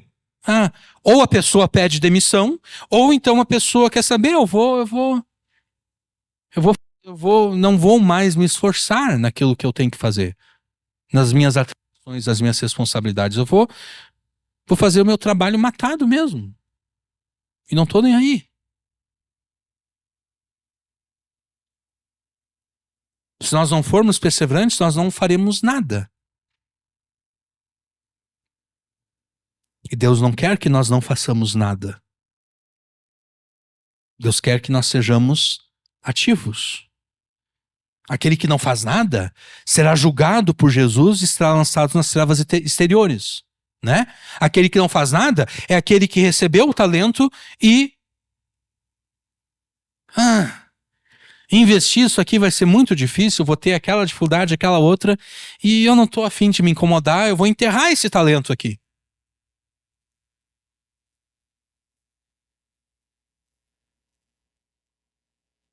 Jesus vem e ele vai julgar. Ele vai condenar. Já aquele que recebeu 5, aquele que recebeu 2, eles eram perseverantes, eles enfrentaram todas as dificuldades e eles perseveraram. Eles foram até o final. Então é por isso, uma das razões, pelo menos, que Deus quer nos ensinar a sermos perseverantes na oração é exatamente para que nós aprendamos a ser perseverantes em toda e qualquer circunstância. E alguém poderia dizer, tá bom, mas se Deus age dessa forma,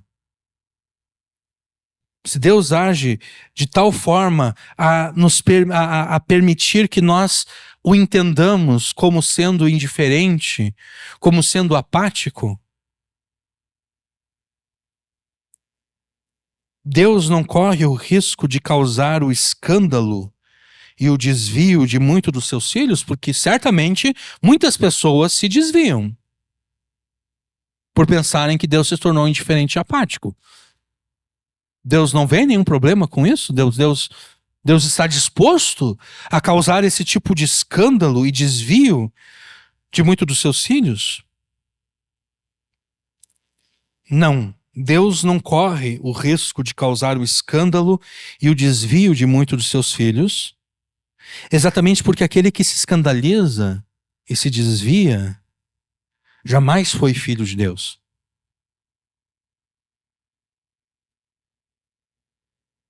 Aquele que se escandaliza e se desvia jamais foi filho de Deus.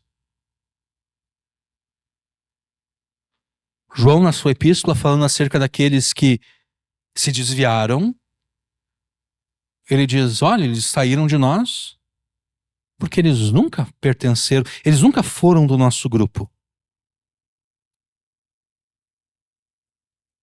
É por isso que eles saíram. É por isso que eles deixaram de congregar, é por isso que eles se desviaram.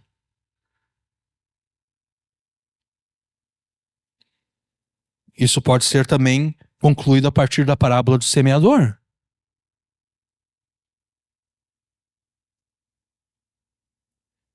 Aquele que foi semeado num terreno rochoso é aquele que se escandaliza com o sofrimento. Ele pensa, Deus se tornou apático, Deus se tornou indiferente. Eu vou me escandalizar. Ele nunca foi filho de Deus, exatamente porque ele era solo rochoso. O solo rochoso não é filho de Deus, da mesma forma que o solo entre espinhos não é filho de Deus. O filho de Deus é aquele que é chamado de terra boa. E a terra boa só sabe que é terra boa quando ele enfrenta as mesmas tentações que o terreno entre espinhos e as mesmas provações do terreno rochoso. E ele vence. E daí ele tem consciência, olha só, eu sou terra boa, porque eu fui tentado como aquele que supostamente era meu irmão e se desviou. Eu fui provado como aquele outro que também supostamente era meu irmão e se desviou, mas eu permaneço firme. Evidência de que eu sou terra boa. Mas essa comprovação não deve subir a cabeça, por assim dizer, né? A pessoa não deve se tornar arrogante. Não. Ela deve sempre estar atenta. Porque se ela se tornar arrogante, ela vai provar que, de fato, ela não era terra boa. A terra boa, ela percebe as suas vitórias, mas ela não deixa a vitória subir a cabeça. Ela diz, eu venci essa e eu vou aproveitar essa vitória que eu tive para aprender todas as lições que eu posso aprender, para que na próxima batalha, na próxima luta, eu seja vitorioso novamente. Para que na próxima vez em que Deus parecer indiferente e apático, eu continue perseverando. Eu persevere na oração. A fé de um verdadeiro filho de Deus é forte o suficiente para suportar o silêncio e a aparente indiferença e apatia de Deus. A fé daqueles que se escandalizam e desviam nunca esteve em Deus. Essa é a questão. A fé daqueles que se escandalizam e se desviam nunca esteve em Deus. A fé deles estava nas suas circunstâncias favoráveis. É ali que estava a fé deles. A fé deles estava no fato de que tudo estava indo bem com as suas vidas. Não estava em Deus. Estava nas suas circunstâncias favoráveis. E agora que essas circunstâncias favoráveis se transformaram em circunstâncias desfavoráveis, eles se escandalizam e se desviam. Eles se tornam, ou melhor, eles mostram quem de fato são e sempre foram: ímpios incrédulos, disfarçados de cristãos obedientes. E aqui encontramos a resposta do porquê muitas vezes Deus permite que os ímpios cometam injustiças e aparentemente Deus não os julga. Deus não os está julgando por misericórdia e graça, porque Deus está dando tempo para que eles se arrependam. Porque imagina, se Deus julgasse imediatamente cada um dos ímpios, cada um dos pecadores, cada um daqueles que cometem injustiça, se Deus julgasse cada um deles imediatamente, não haveria oportunidade para eles se arrependerem, né? Então Deus retarda o juízo, dando a nós a impressão de que ele está indiferente, de que ele está apático. Deus retarda o juízo para dar oportunidade para que a pessoa se arrependa. Na sua graça e misericórdia, Deus não os julga imediatamente, mas lhes dá um tempo apropriado para que se arrependam dos seus pecados e se voltem para Ele. Se você, então, diante da aparente indiferença e apatia de Deus, está se sentindo tentado em direção ao ateísmo prático, em direção ao pecado e desobediência a Deus, resista a essa tentação. Se você está se sentindo tentado, resista a essa tentação, volte-se mais uma vez para Deus com arrependimento, confessando a Deus tudo aquilo que tem se passado pela tua mente, toda essa cogitação de quer saber, eu vou me tornar indiferente também, eu vou me tornar apático também, eu não vou mais obedecer a Deus, eu não vou mais buscar a Deus. Confesse a Deus esses pensamentos. Ou, se você já cedeu a essa tentação, se você já cedeu aos pecados que decorrem dessa tentação, se você vive uma vida apenas de aparência, uma vida em que finge permanecer fiel a Deus, mas pela prática dos pecados dos quais você tem orgulho e aos quais você ama, você vive um ateísmo prático, você vive como se Deus não existisse e não fosse te julgar pelos seus pecados, volte-se mais uma vez para Deus com arrependimento, confessando a Deus todos os pecados dos quais você se orgulha e aos quais você ama. Jamais deixe de obedecer a Deus por causa da aparente indiferença e apatia dele, porque apático e indiferente Deus nunca é. Aquilo que muitas vezes percebemos como indiferença e apatia da parte de Deus é, na verdade, a sua graça e misericórdia agindo a nosso favor e a favor dos ímpios. Seja no fortalecimento da nossa fé através do seu silêncio, seja ao dar tempo para que os ímpios se arrependam dos seus pecados quando ele atrasa o seu juízo sobre eles. Então, jamais deixe de obedecer a Deus por causa da aparente indiferença e apatia dele, porque apático e indiferente Deus não é. E sabendo que Deus jamais é indiferente nem apático, você jamais deve deixar de orar a Deus. Pelo contrário, você deve orar com ainda mais ousadia e persistência. Junto com um salmista, ore para que Deus levante as suas mãos e para que ele não se esqueça, para que Deus se levante e levante as suas mãos e para que ele não se esqueça dos humildes que estão sendo destruídos pelos ímpios. Versículo 12. Levanta-te, Senhor, ó Deus, levanta a tua mão, não te esqueça dos humildes. Argumente com Deus na tua oração, reafirmando que Deus não pode se deixar blasfemar pelos ímpios, que pensam que Deus não os responsabilizará, nem os julgará pelos seus pecados. Versículo 13. Por que blasfema o ímpio de Deus, dizendo no seu coração, tu não o esquadrinharás? Cite para Deus o que ele mesmo disse de si próprio na sua palavra, que ele está atento ao sofrimento dos justos e preparado para proteger os pobres e indefesos daqueles que lhes fazem o mal. Versículo 14. Tu o viste. Por que atentas para o trabalho e enfado, para o retribuir com as tuas mãos? A ti o pobre se encomenda, tu és o auxílio do órfão. Aqui o salmista está citando para Deus o que Deus diz de si próprio. Deus diz de si próprio que ele é aquele que atenta para o trabalho e para o enfado. Ele é aquele que retribui com as mãos. Ele é aquele que se apresenta como a defesa do pobre, como o auxílio do órfão. Argumente com Deus afirmando que, como ele se gloria de fazer diferença entre o ímpio e o justo, é necessário que Deus, na sua justiça, castigue os ímpios até o fim, até que a impiedade deles tenha acabado. Versículo 15. Quebra o braço do ímpio e malvado, busca a sua impiedade até que nenhuma encontres. Ore a Deus afirmando que, como rei eterno e justo que ele é, ele deve ouvir as orações dos mansos e confortá-los, fazendo-lhes justiça enquanto pune os opressores, os violentos e os ímpios. Versículos 16 a 18. O Senhor é rei eterno, da sua terra perecerão os gentios. Senhor, tu ouviste os desejos dos mansos, confortarás os seus corações, os teus ouvidos estarão abertos para eles, para fazer justiça ao órfão e ao oprimido, a fim de que o homem da terra não prossiga mais em usar da violência.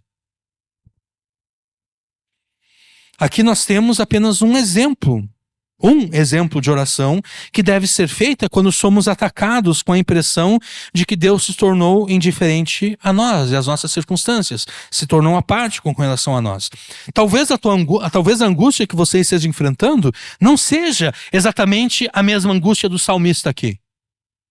Talvez o teu problema não é que os ímpios estejam te oprimindo, não é que os pecadores estejam cometendo injustiças, talvez esse não seja o teu problema. Mas não importa. Você deve seguir o exemplo do salmista aqui. Não importa qual seja o teu problema, não importa qual seja a tua circunstância adversa. Permanece o fato de que a tua oração a Deus deve ser uma oração ousada. E eu chamo de oração ousada aqui aquela que cita de volta para Deus aquele que ele mesmo revelou de si na sua palavra, aquilo que ele mesmo prometeu. Tenha a ousadia de citar a palavra de Deus para Deus.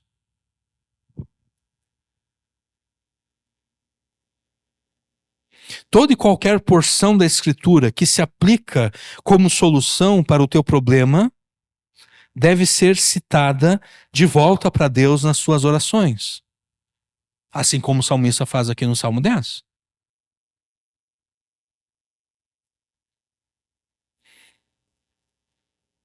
Não deixe que o silêncio de Deus e a sua aparente ausência, indiferença e apatia te desanimem de orar a Ele. Pelo contrário, quanto mais Deus te parecer distante, indiferente e apático, com mais ousadia e fé você deve orar, tendo a certeza de que, a qualquer momento, Ele vai responder a oração. Então, jamais deixe de orar a Deus por causa da aparente indiferença e apatia dele, porque apático e indiferente Deus jamais é. Muito mais do que nós, Deus sabe fazer diferença entre uma circunstância boa e desejável e aquela circunstância que não é nem boa e nem desejável.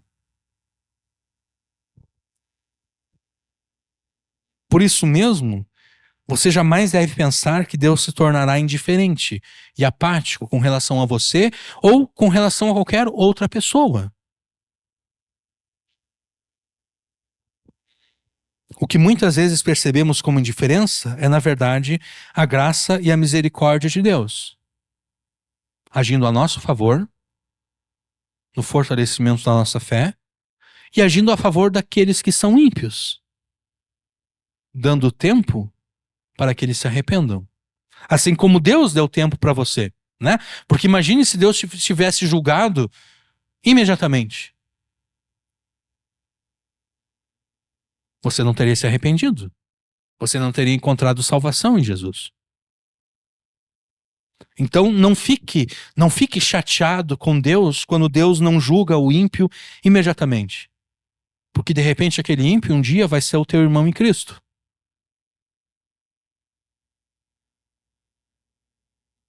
Assim como um dia, de repente, né? Se um dia você fez o mal contra algum crente, contra algum filho de Deus, de repente aquele filho de Deus estava orando, né? E dizendo, Senhor, por que o Senhor não julga essa pessoa que está me prejudicando? E Deus estava dizendo, não. Deixa comigo que um dia esse cara que está te prejudicando aqui, na verdade, vai se tornar teu irmão em Cristo. Eu estou dando tempo para que ele se arrependa.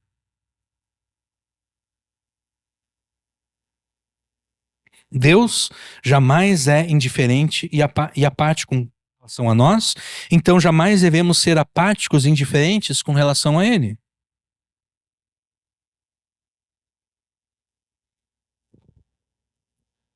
Então jamais deixe de obedecer e orar a Deus por pensar que ele é indiferente e apático, porque apático e indiferente Deus jamais será. Amém.